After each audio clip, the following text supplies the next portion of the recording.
means I should leave him forever and break up a family? But that's... Yes, typically that means you should leave that person, but it's not you breaking up the family. Their actions and their behaviors are the ones that broke the family up. Of course, if you knew her, I actually have narcissistic personality disorder. I'm not saying whoever Bad Baby or Danielle Bergoli is dealing with, or her boyfriend or whatever, is a narcissist, but that's toxic as hell, isn't it? That's manipulative. That's cool. It's just a lot. That's what trauma bonds look like right there. It seems like they try to make you feel like you're doing the bad thing by ending the relationship when their behaviors are the thing that actually ended the relationship. The black eye ended the relationship. The cheating ended the relationship. Just the lack of respect, the lack of reciprocity are what broke the family up, not you leaving the relationship. Sometimes broken families stay together. Not every broken household, every broken home, it has two separate parents or two separate households. Sometimes they're living in a household together, creating this toxic environment that their kids grow up in. Also, listen to this clip right here. I am so happy that I didn't leave him, because I would never find what I have with him in anybody else.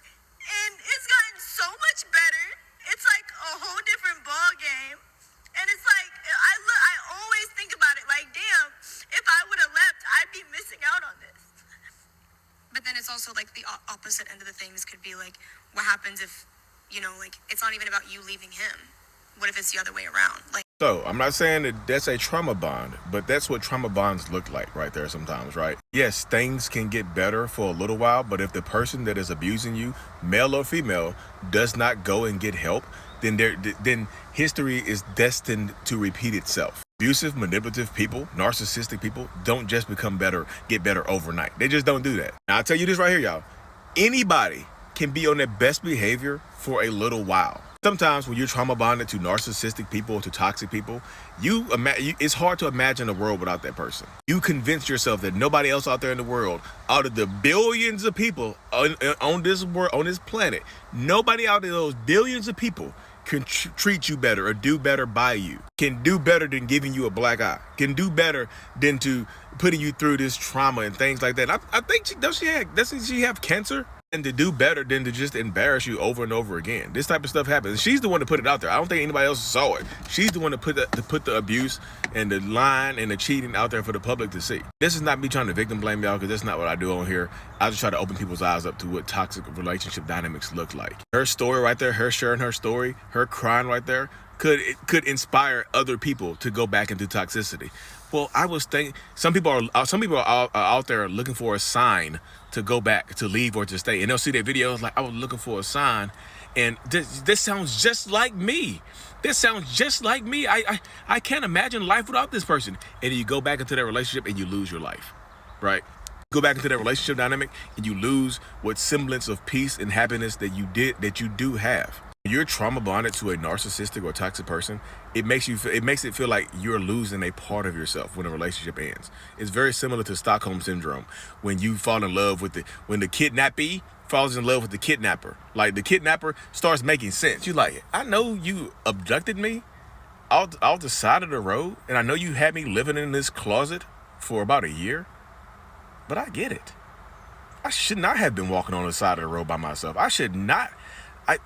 I get it. I get it. Thank you. And they fall in love with the kidnapper. Sometimes victims of abuse that are going through trauma, that have been raised in trauma, you hear her. You go listen to the full podcast, y'all. You hear her, she talks about the stuff that she went through with her mom and stuff like that. So it doesn't sound like she's had peace throughout the entirety of her life since she's been on Dr. Phil, before Dr. Phil. How about that? You catch me outside. How about that? She was trying to fight Dr. Phil. She was trying to square up with him. You see, when you grow up in non-peaceful households, in broken households, and you deal with broken people, you have broken people as parents, how it can reflect and kind of like reappear in your adult relationships with partners. I wish that girl the best, right? Because I know she got a lot of scrutiny on her. She got a lot of stuff going on, but she done said and done some crazy ass stuff in the public eye, right? And a lot of these relationship dynamics, they'll have you blaming yourself for the relationship ending. They'll have you blaming yourself for getting cheated on. You know what? If I wasn't sick and I would have slept with you 14 times a week, then you might not have cheated on me. I'm sorry I only gave you the buns 13 times. That must be my fault, right? They'll have you convinced that the abuse It's your fault. Like, I've never hit anybody but you. You made me hit you. You made me cold cock you. You made me push you out of a moving vehicle. You made me body slam you. You do that with your mouth. You got a mouth. How about that? You see what I'm saying? Again, y'all, this is not the victim blame. This is try to show other people. I'm using her story to try to show other people that if you've been abused and lied and cheated on, it does not mean you should go back into that relationship. I wish the best for her. Seriously, I wish the best for her. But don't let that inspire you to go back into toxicity because you see it. If you're looking for a sign, that ain't it. This is it, to not go back, right? Don't you look if you're looking for a sign, like, Lord, please, you on your hands and knees begging the Lord to send you a sign. The Lord sent you this video to not go back. The Lord sent you this reaction to not go back into the toxicity, to not give your physically abusive ex another chance. Because the next time they get physically abusive, it might be the last time you're on this earth, if you catch my drift. Anyways, y'all, be safe. Hit that subscribe button and check out the full podcast. I'll try to link the full podcast. I think her name is Camilla. It's at Camilla. Peace.